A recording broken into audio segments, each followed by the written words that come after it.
সারা বছর নাক বন্ধ থাকে। আমাদের কিছু পেশেন্ট আছেন যারা খুব বেশি ভুগে থাকেন বা ভুগছেন এবং আমাদের কাছে এসে কমপ্লেইন করেন, "ডক্টর আমার তো সারা বছর নাক বন্ধ থাকে। নাকে একটু ঘ্রাণ শক্তি কম পাচ্ছি, হাঁচি হয় এবং সিজন চেঞ্জ হলে এটা আরো খারাপ হয়ে যায়।"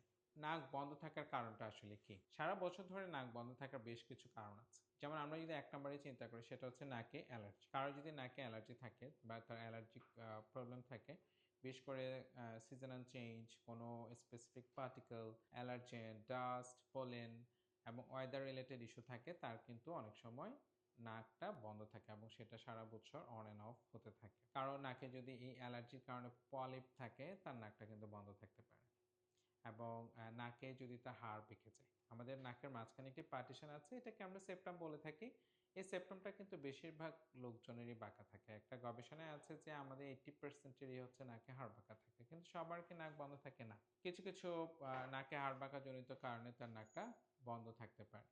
নাকের ভিতরে তার যে মাংসটা আছে, মাংসটা যদি বড় হয়ে যায়, যেটা আমরা অনেক সময় ইনফেরিয়র টার্বিনেট বলি আমাদের মেডিকেলের ভাষায়, এটা যদি বড় হয়ে যায়, সেটা কিন্তু নাকটাকে অবস্ট্রাকশন করতে পারে এবং নাকটা বন্ধ থাকতে পারে।